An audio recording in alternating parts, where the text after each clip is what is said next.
So, good afternoon, everyone, and let me just bid you a warm welcome to the last of our exciting series of discussions this year on different topics which impact the board, impact business, and have been a cause of concern for many of us. So we've received feedback over the last 2.5, 3 months about how valuable this 859 Club webinar series has been. It helped many of our working directors keep apace with the changes brought about by COVID. It hasn't been the easiest of years, but I think through the 859 Club initiative and through some of the other activities which the IoD has undertaken this year, we've done our best to support you through what has been rather a difficult time. So we're ending the year talking about diversity, and I'm delighted to say we have an absolutely stellar panel with us, a fabulous group of speakers. We have Dr. Elona Prroj joining us from Tirana. Is that right? Tirana? Yeah, it's right. In Albania. Hi, Elona. Hi, so good to be here with everybody, with all of you. Lovely to have you. We're Yes. excited to hear what you have to say today. We also have the former Global IoD Chair, Charlotte Valeur. Charlotte's joining us from a small island called Guernsey. No, Jersey. Jersey. Sorry, I just moved you across the ocean. You did? That's Sorry, not good. Charlotte. How are you today? All right, thank you. Very good. And we also have from another small island, this time in the Mediterranean, Caroline Bahajar Klass, who joins us with the most beautiful sort of sunset in the background there. Caroline, what do you have? Funky graphics. Yes, this is the good afternoon, everyone, and thanks for inviting me. So this is the HACS of HSBC, driving a big initiative at the moment across, the group for future skills and to be future ready. So this is your HSBC happy moment, is it? Yeah. Yeah, fabulous. Well, we certainly have a lot to discuss today, and I thought we might just dive in immediately and ask the question, why is diversity within boards even desirable? Elona. Yeah, in fact, I wouldn't agree with the word desirable or the right thing to do, because I see that diversity is very important to the business agenda and is important to every board and every organization. And I think it's not important only for the performance or the productivity of the company, but also for the sustainability and for the improved brand and reputation. So it challenges us and it challenges the status quo of every company and every organization. And also I would say that diversity reflects our world. Everywhere we see, everything is different. And this is the beauty of our world because of diversity and because of being different. So having diversity in our boards, it is like a representation and a reflection of the world around us and of everything around us. So every company, every organization, they have a diverse set of clients, customers and stakeholders. So getting multiple opinions, it is good, is a common sense, and is very valuable for prospering the company. So But I would say something more, not only if it is important or how important it is, because sometimes we get in the danger of talking about diversity, and we are talking today about gender diversity. We forget other types of diversities. So being involved and making an inclusion in the boards of the company. So we need to be very cautious about this because of not being focused only in one type of diversity, but in a broader way, not just gender, but professional and social and experiences diversities in the board. So we're starting off really with quite a wide interpretation here. Caroline, what's your view on this? I think, I mean, obviously I agree with what's been said, but I think the most important aspect also from a business perspective, it would be quite difficult, and for me difficult to understand how companies can truly meet the expectations of their customers if the company or the board through which the company is driven reflects, the customer diversity that they serve. So there is a need to really, inside the organization, there needs to be a reflection of who they are serving outside.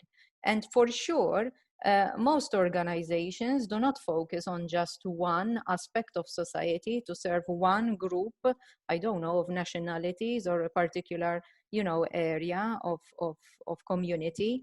We serve, I mean, like any company, they try to serve across.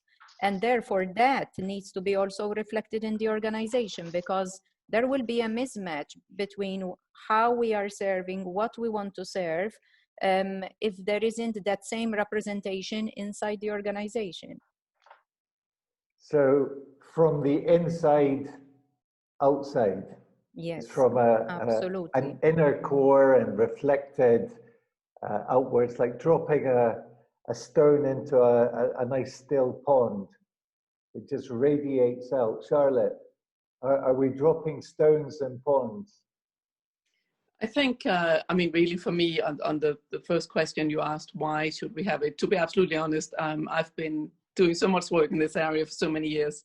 I don't really want to talk about why we're doing it. I just want to talk about how we do it, because it's very clear that we need to do it. Investors in any organization knows that it needs to happen. It gives better returns, it gives better risk management. I was in another seminar with large proxy and institutional investors, and they said boards that are not diverse, they will regard as being negligent in delivering, in doing and performing the duties that they're there to do.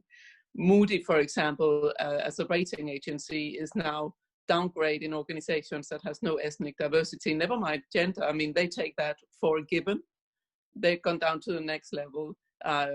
So again, it's becoming very much an imperative for any organization that wants to do any business outside of their own four walls, because they will be judged on what diversity they have, because people will know they will make worse decisions. It is proven. There's so much research, we don't even need to talk about it anymore. The question is, why do directors not know this? And what's the answer? I don't know. Is it willful? Is it willful blocking? Is it willful blindness? Is it we don't want to know? But that's not good enough as a director. You must be on top of these kind of things, and you must understand what you need to do as a director to discharge your duties. If you don't do that, you can be called out as negligent. If you are in an organization looking for external investment, for example, that imperative is taking money out of the organization you serve and the organization that you're supposed to look after. You're undermining the entire organization, and as such, entire countries the organization is in as well, right? Who's doing this willful blocking? This conscious, premeditated blocking? The people who can change it are the boards.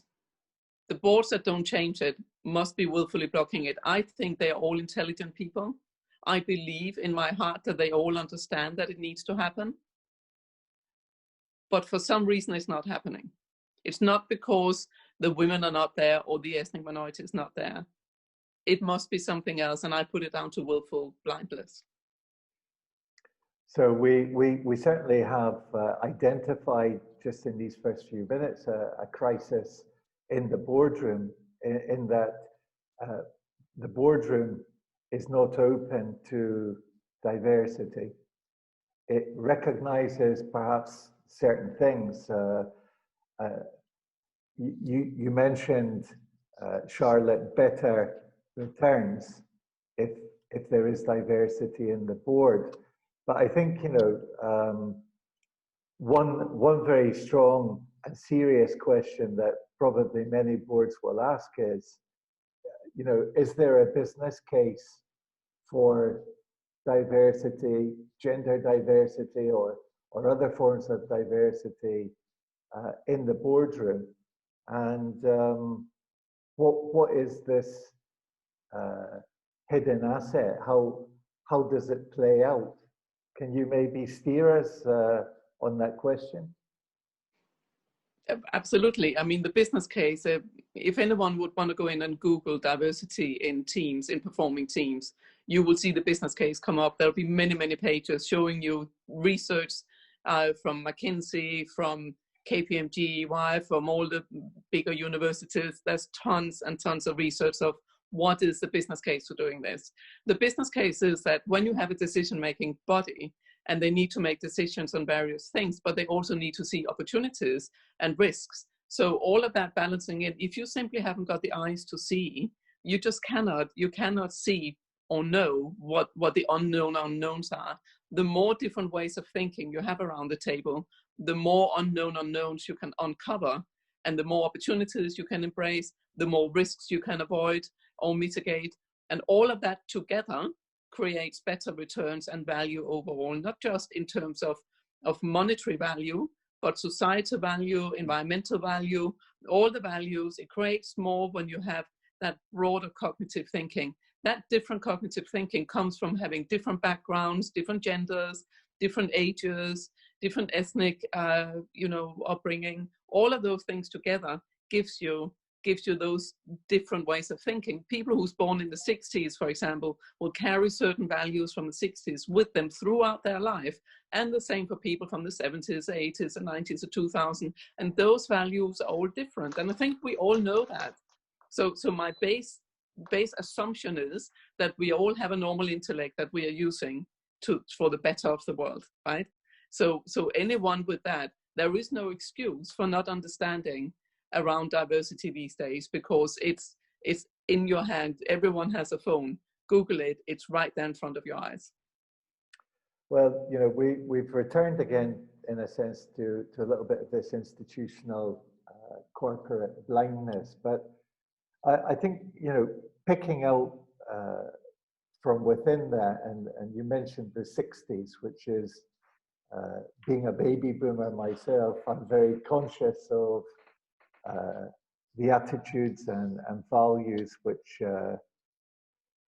we've carried with us from that period, and hopefully we passed on to the subsequent generations. Or not. Or not.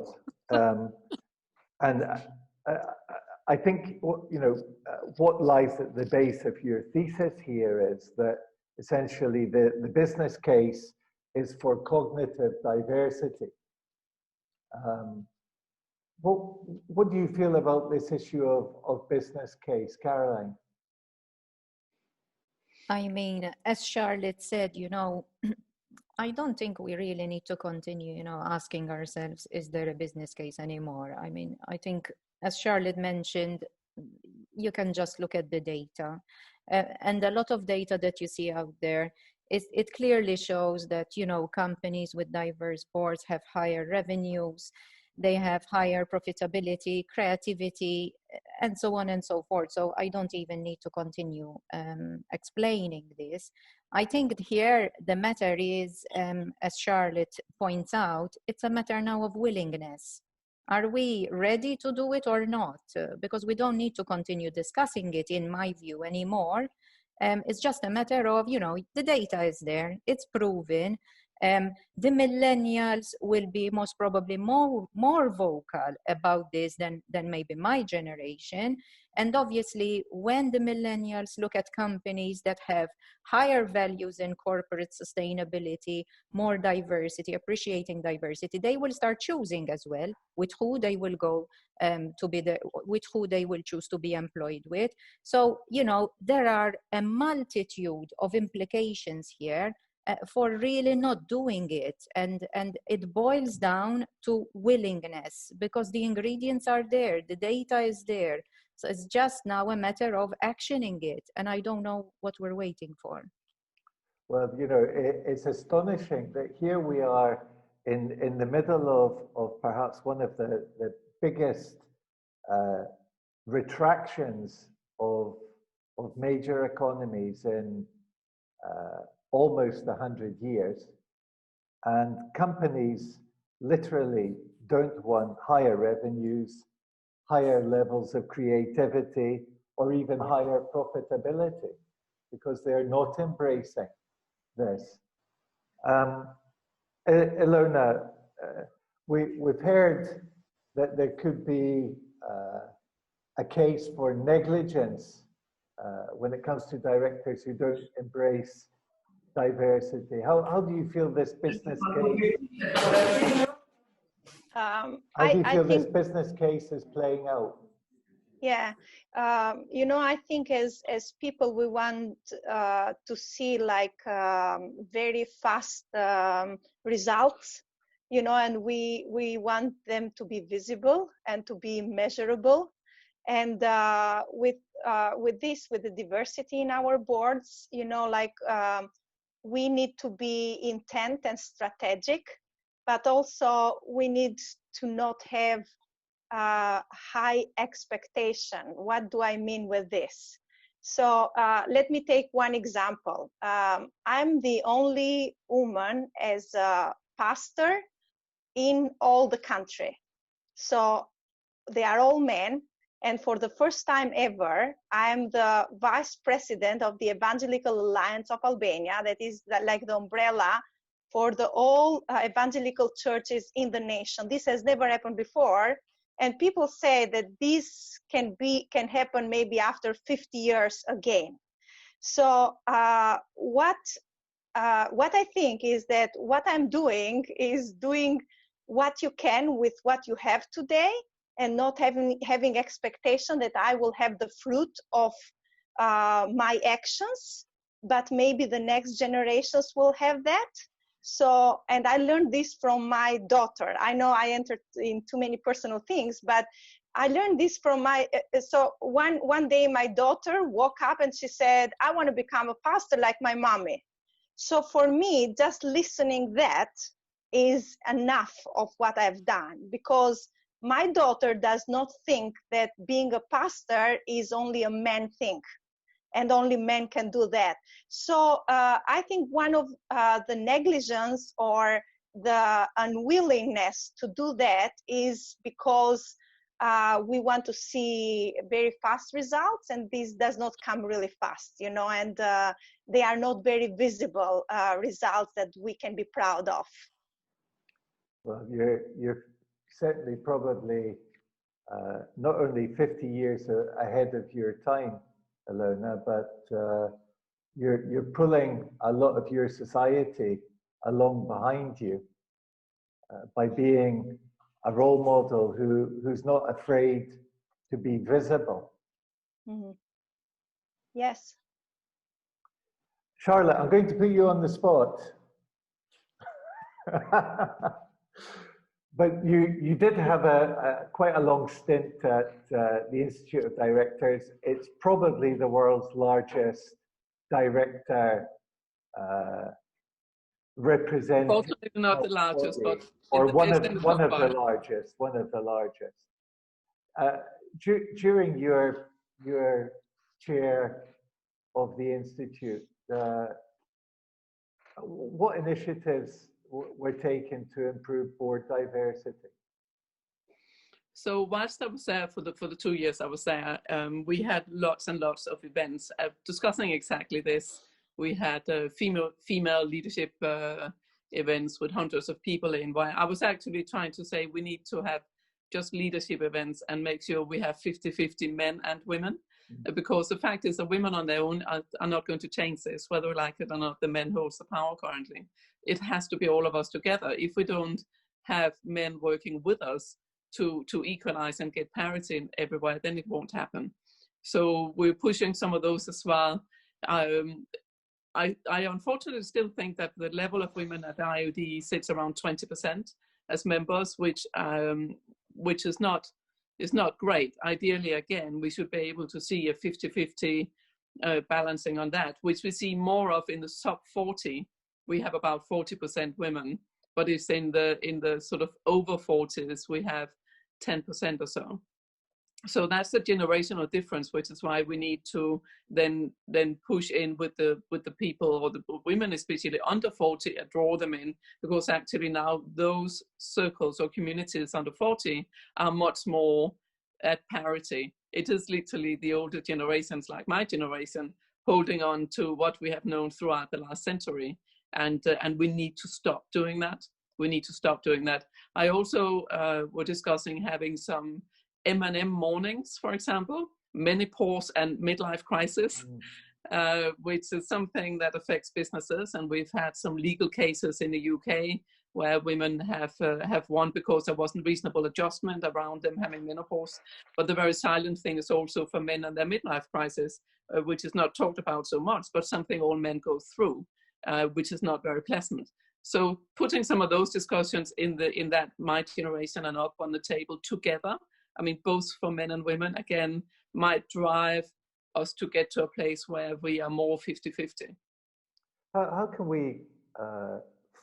can we support and motivate the under 40s to become comfortable with the idea that they should progress throughout their career into board positions?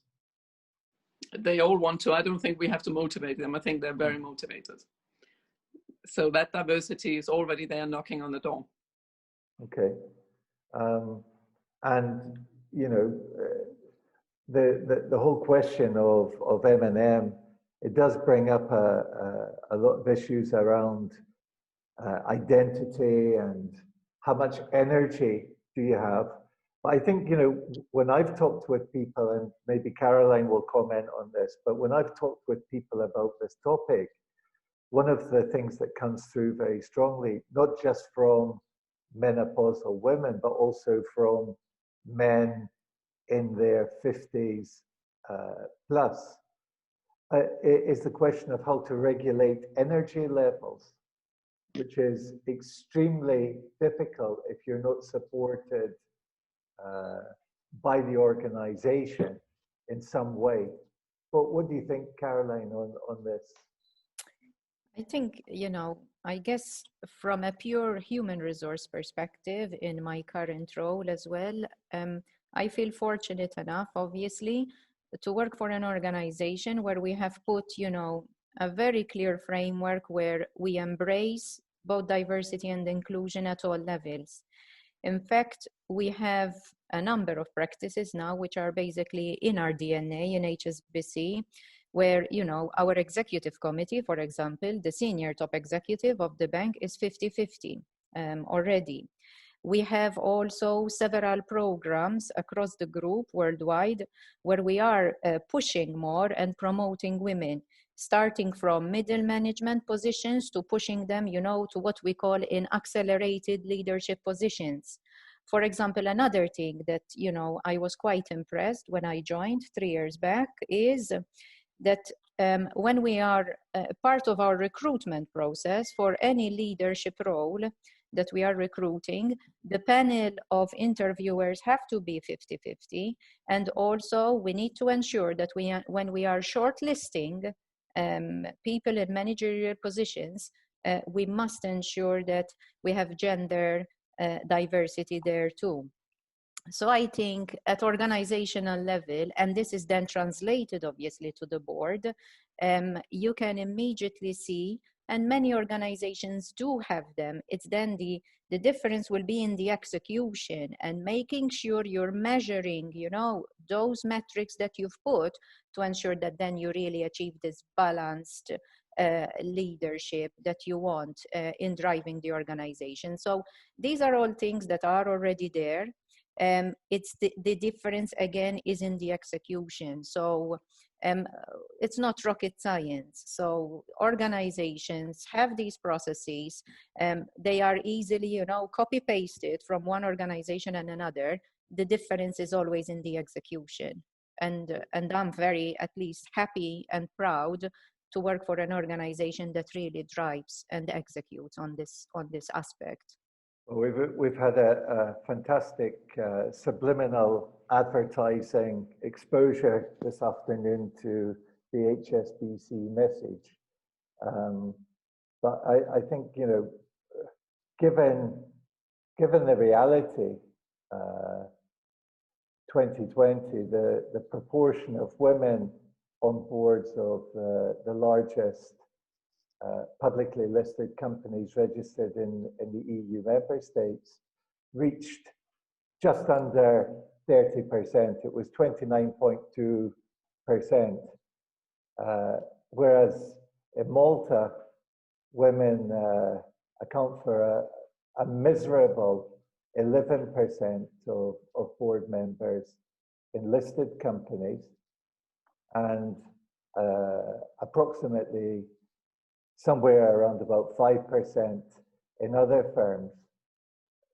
Caroline, what are the main implications of this underrepresentation? I think it's twofold. The first one is all the reasons we've mentioned, right? What are the implications for a business when you don't have diversity? And I think everything is the opposite of what we shared. Profitability, you know, better decision making, better governance. So there are implications where you will not achieve that balance if you don't have a diverse board, if you don't have a diverse leadership team that can look at things in very different perspective. So that is one angle that I look at it from the organizational side. At a societal level, there is another thing that we need to really be careful. And coming back closer to home, specifically in Malta, people are the only resource we have in this country. And therefore, if we are not going to really get this right, we are risking, especially with the millennials, when they see that, you know, they cannot get through and progress, they will start leaving. And we will end up, they'll start leaving, going into other countries where the opportunity is easier, where the access to boards is easier. And we will end up with a brain drain in our country where we will not be able to find enough human capital for the roles that the country will need, especially in the professional side. So we've seen this already. We've seen how difficult sometimes it is to find certain highly skilled people, where everybody is scrambling to see how we can identify those people. And if we don't create this, you know, balanced opportunity that we give specifically to women in Malta, when we know that women account for more than 50% of the university graduates in this country, then we are losing resources. And that's, for me, a tragedy for our country if we are not realizing that. Well, the threat of a talented group of our national community, otherwise known as women, upping and leaving in large numbers, I think is going to have adverse impacts elsewhere in the society, not just in the business world. So I suppose this prompts a slightly different question, which is, and I think we'll start with Elona on this one.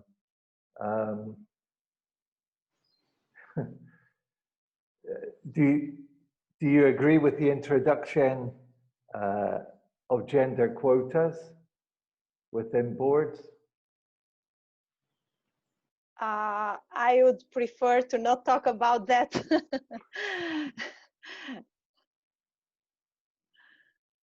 Charlotte, what's your view? Well, I mean, my view is that it's very sad that the current boards have not managed to do it without the law.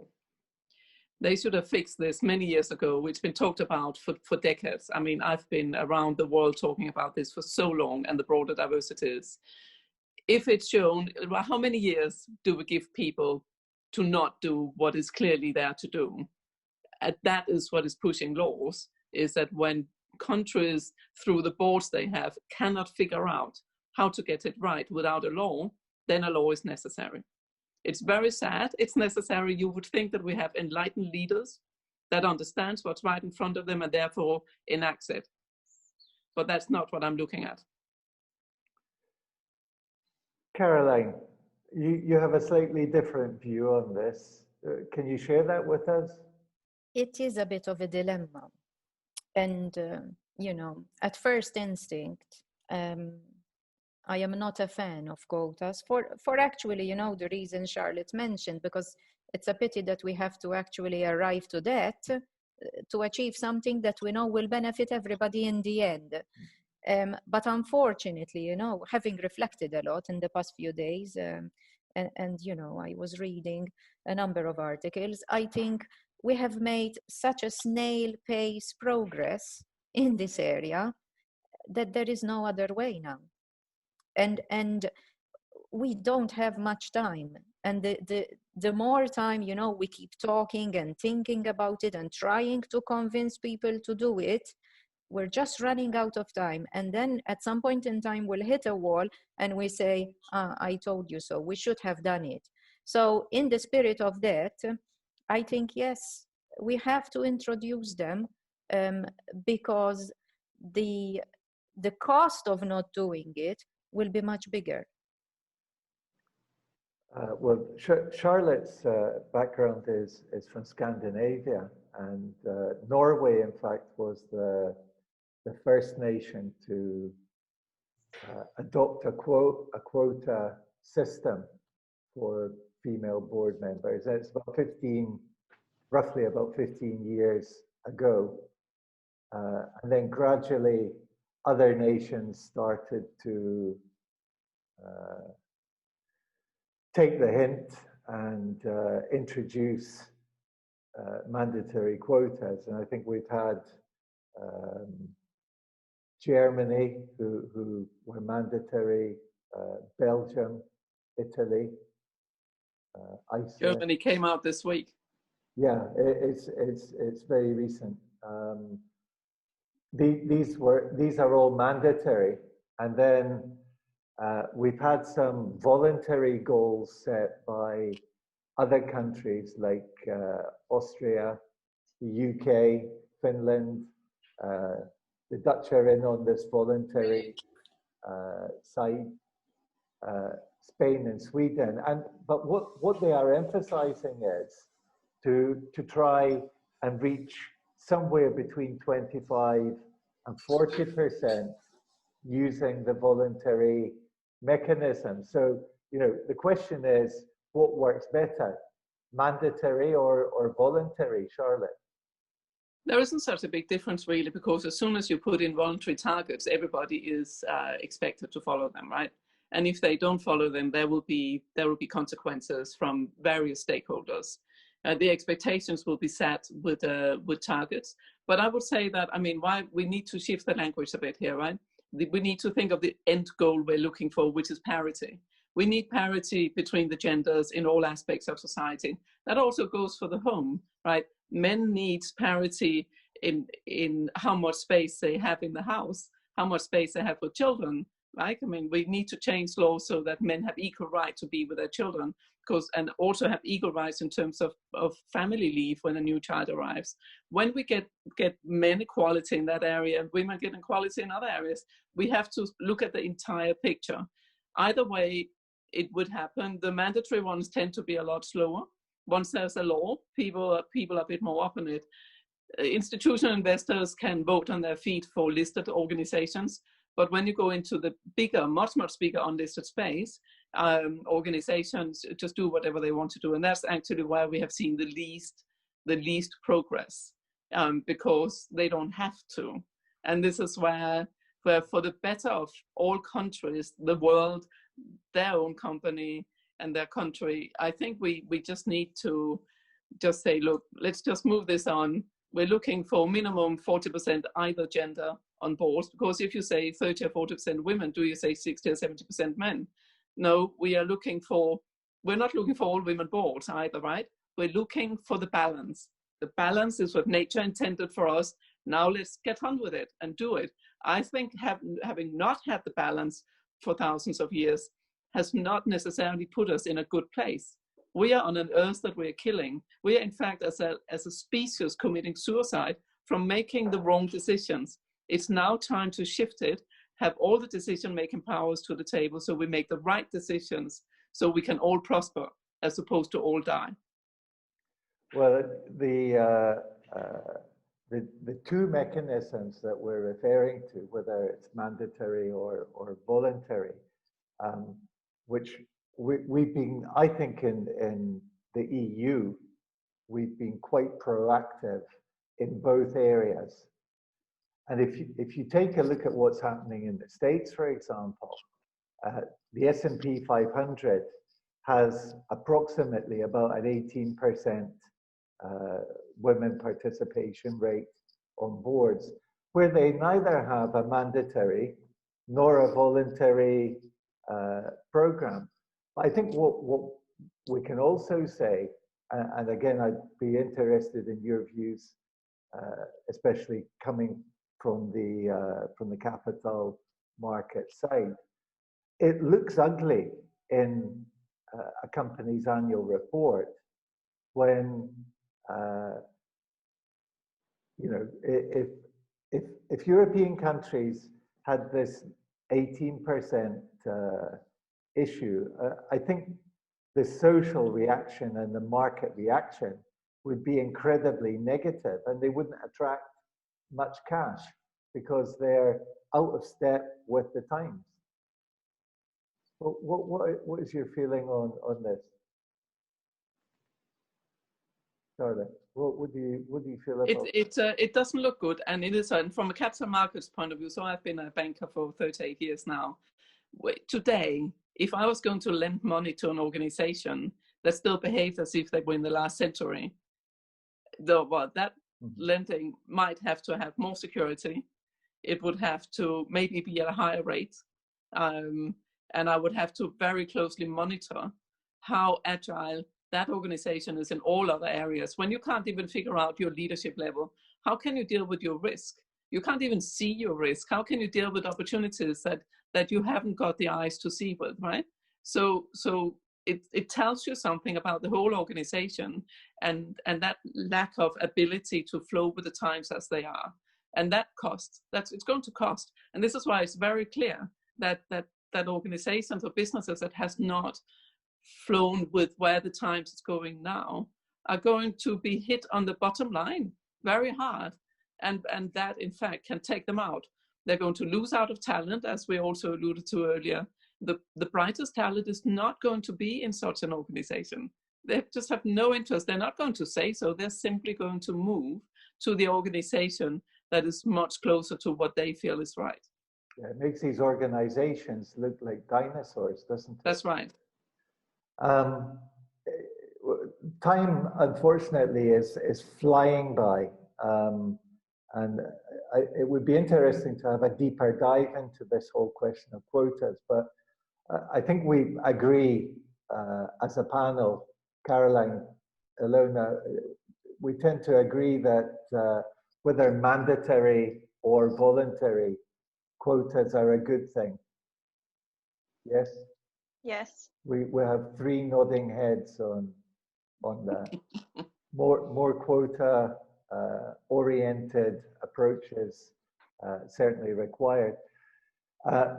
And that brings us very interestingly to a burning question, which is having more diversity in Malta's boardrooms essential for progress towards a, let's say, a more just society, a better standard of living, and just generally a stronger economic performance. Caroline, what's your thinking here?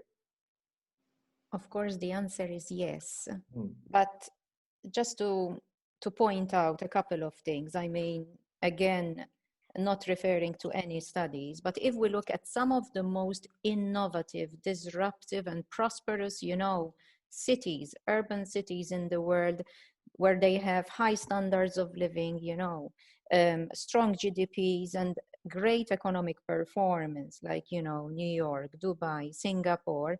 These are cities where I had the fortune to work in a couple of them for some years, where they are filled with diversity. I mean, just looking at Singapore, in the 6 years I've been there, the amount of diversity that you will find, it is enormous. And the richness of the cultural diversity, the pace, the innovation, you know, it is a testament of how the country, such a tiny country, of course, as well, has embraced diversity and inclusion.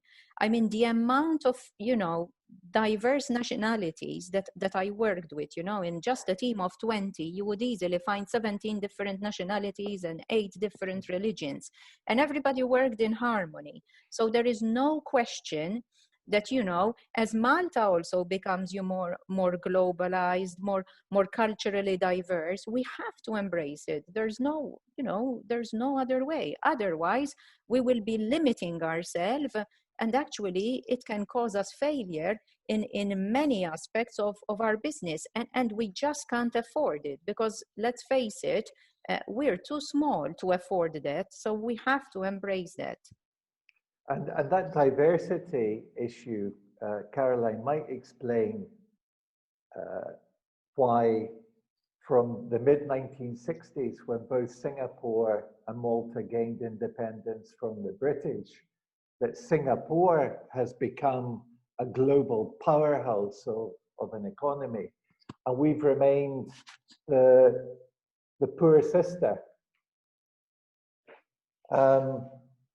Elona, where do you stand on this one?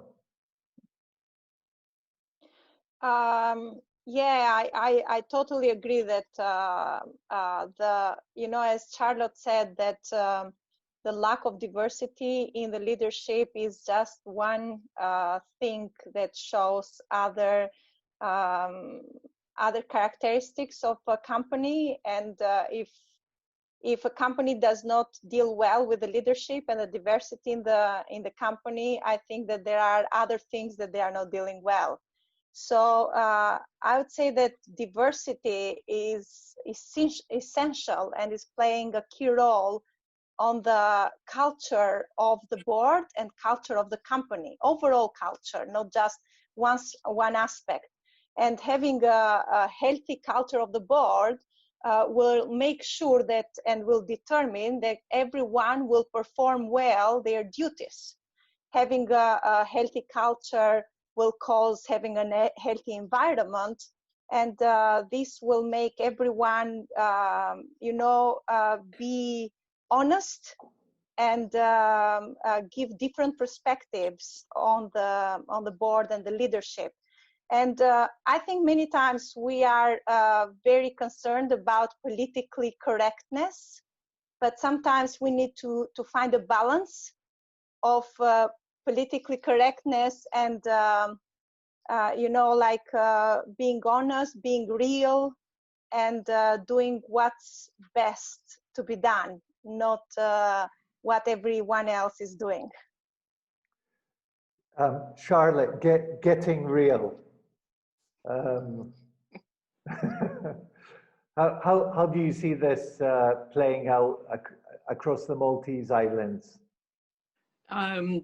So I've been to Malta a number of times, and I've met many really extraordinary women there. I've been lucky enough to, you have some fantastic, both men and women in Malta that are very professional, that wants to do a good job. You have a great base to grow from to get the right things done. I think because I have met so many women that are professional, ahead of the game, striving for the top, but finding difficulties, the risk that is out there is that you will actually end up having social unrest if you don't start making things move on towards a more, it's like, what kind of country does Malta want to be seen to be internationally when people come from the outside looking in? I mean, I live in a small island myself, Jersey, who is very different from Denmark that I was born in. And they are probably sort of 50 years behind to how we look at things between the genders in Denmark. But they are trying to improve. They're trying to push forward. They're embracing various tools. Board apprentice, for example, the government is doing board apprentice for the women in government onto boards to develop them as board members. So they are actively having things done that will help Jersey as a small country upskill their entire population and close the gap there is between men and women, especially in the senior leadership and in boards, so that we end up with that parity. They are losing business when they don't. I'm chairing a Norwegian private equity organization that has 6 funds, and if they can't have men and women in equal measures on the boards of the funds that are domiciled in Jersey, then they don't want to do business here. They will simply move their business, and at some stage a few years ago, they were looking to move it to Luxembourg because they had more ability. They say, here in Norway, we have a law. We can't have 6 funds sitting in Jersey, not adhering to that law. So if Malta wants business coming in from the outside, like gaming, I think is your bigger area, for example, you've got to bear in mind that you have to be able to service that business. And you can only do that in this area by ensuring to upskill your population so that they're ready. Men and women, people with technology, sustainability, all the different skills are ready to serve the business that you would like your country to have. The funds business can wield a big stick here, and that's certainly a positive. But they won't hear that people don't want it. That's the problem, because I was very close to the people in Norway, and therefore I heard from them and say, this is a problem that has to be sorted. Otherwise, we can't do business. They will just leave. And then you will wonder why you lose business. Actually, this is one area you've got to get right to ensure you can attract and retain business from outside of Malta.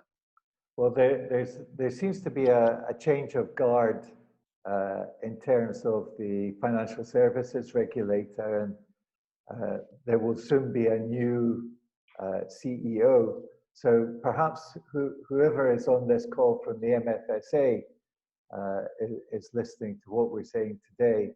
This can be the start of something new as far as the shaping of the jurisdiction. Ilona, you're coming from the non-profit sector as a director of No Blood Feud, Yes to Life Foundation, and of course diversity is part of your mission. How have you managed to create a range of ethnic, religious, economic, educational, gender, age, and professional perspectives in your board? You know, as I said before, it does not come naturally. It has to be intentionally and strategic.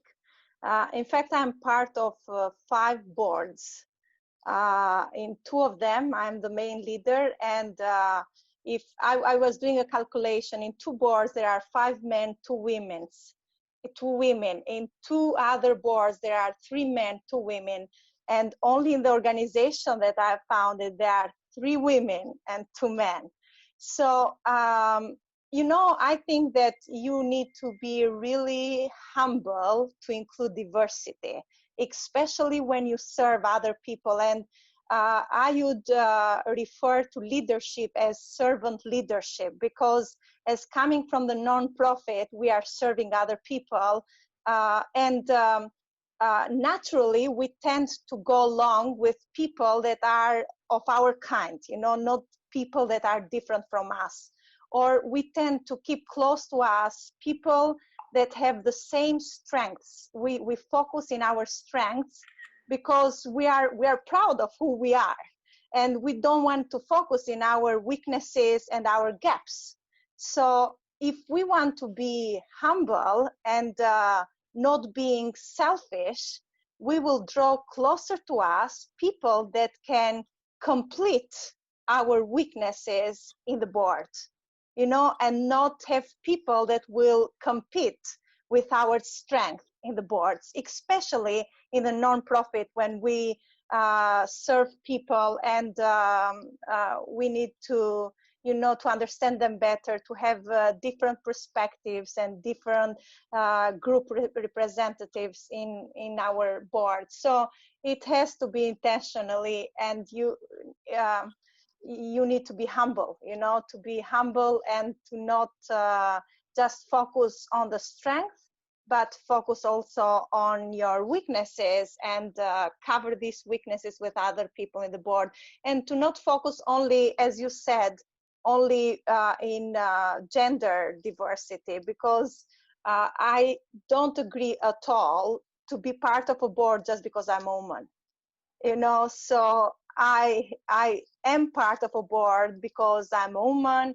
I have a doctorate degree in psychology. I have a life experience. I have skills. I have abilities. I have talents. So this has to be as a package all together. And I think that a successful board is this board that will recognize the potential gaps that exist and will fill these gaps and will take measures to broaden the diversity in the board.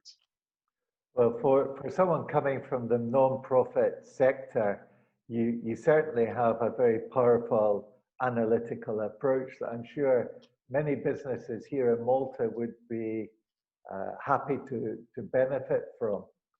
The time is racing along. I know Charlotte has to leave in 8 minutes, and I want to get to something before she runs off, which is what are the main challenges that companies face when trying to improve board diversity? And, you know, could things like, I don't know, tying bonuses for directors to diversity KPIs, could that help? I mean, what can be done to improve board diversity? Charlotte, because you're tight on time. Yeah, thank you. There is a whole list of things that can be done to look at diversity. Yes, it's not just board diversity. To really benefit from it, you have to have it throughout the organization. All layers, all slices, when you go vertical into the organization, need to have equal representation. You can have definitely KPIs. Bonuses can be driven that way. Directors are generally on fixed fees, so that doesn't really work, but they should have a very clear policy, diversity policy set up that says we're aiming for parity on gender, and then these various things. They should follow a set board composition model that where they show the kind of different backgrounds, diversities, skill sets, personalities that they have behind the overall composition, because the whole board becomes the decision-making body. And no single person can know it all, right? That's just not possible. But the body can, if we put enough people of different kinds into that body. So it's ensuring that the board can set in a lot of things, the KPIs, the policies, the follow-up and the oversight. Does it actually happen? And of course, hold themselves to account. And if they don't do it, their stakeholders will, whoever their stakeholders might be. But that would be, I mean, certainly shareholders, but employees, for example, clients, suppliers, so forth. I mean, on the boards I serve on, we will not do business with a supplier that has no diversity at the top. We just won't contract with them. We will move on to the next one. And so they're happy to lose business from quite high-level companies that I serve on. Fine. I mean, that's the cost of not doing what you need to do, so we know you run a good ship, right? It's like trying to row a boat with half the rowers on, and we know that doesn't work, and therefore we don't want to be in those boats. So all of those things can be driven from the top, and it should be driven from the top, because actually pushing from the bottom up, we've done over 100 years and we haven't moved very far. So we need to ensure that they put in the right things at board that they can do, and that someone from the outside imposes on them to do that if for whatever reason they haven't figured out yet why they should be doing this.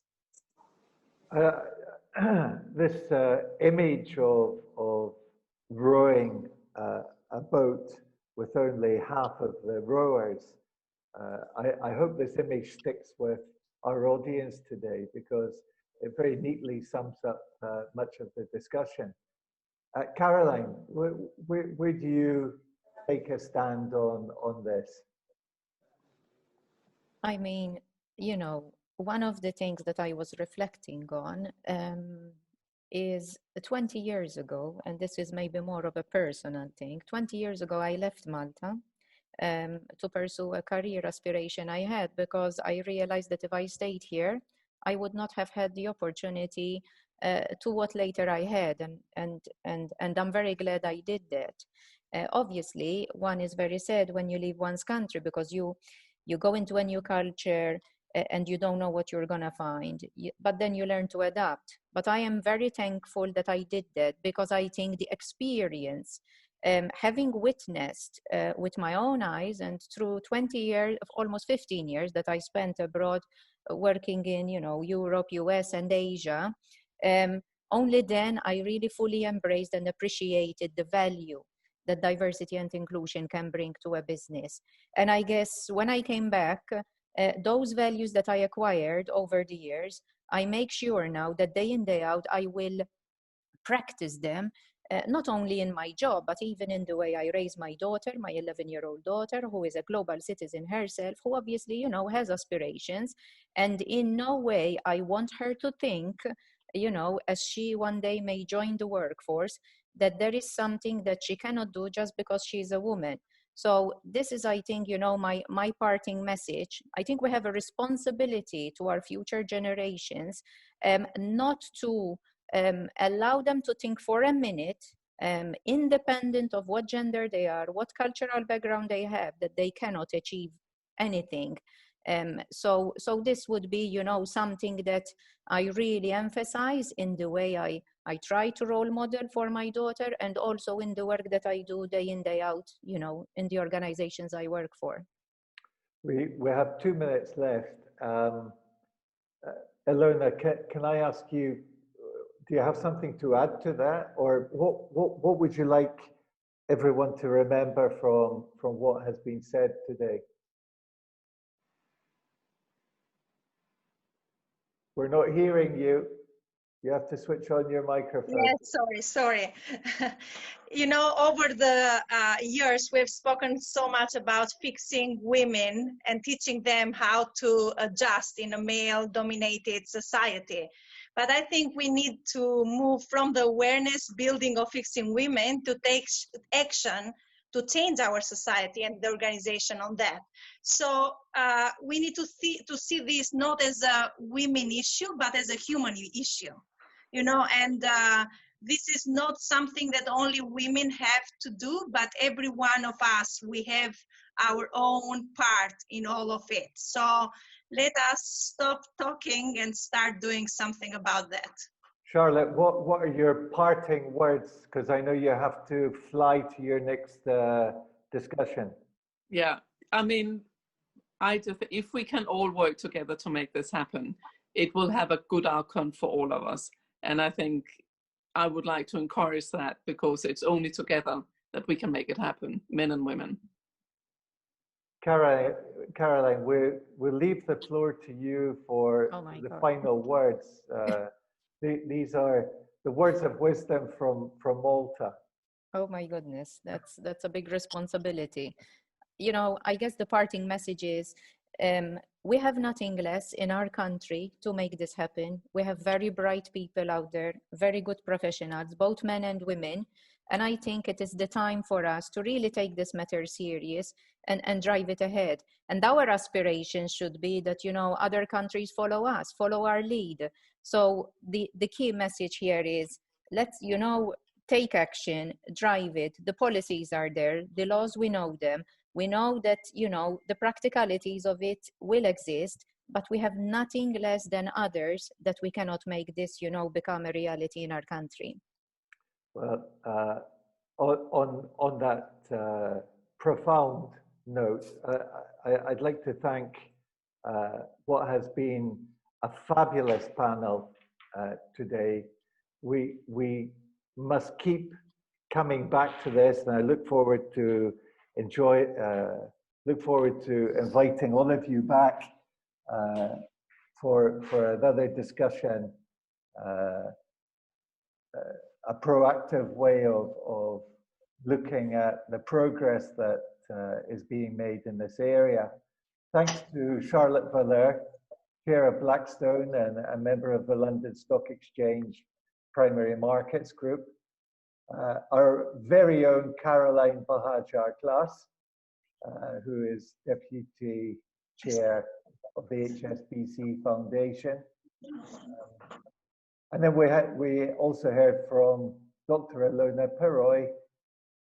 Elona is the director of the No Blood Feud Yes to Life Foundation. Thank you for sharing your thoughts today, and thanks to all of you in the audience for being with us. To donate to No Blood Feud Yes to Life Foundation, go to www.nobloodfeud.com, click on the donate button and be generous. It's almost Christmas.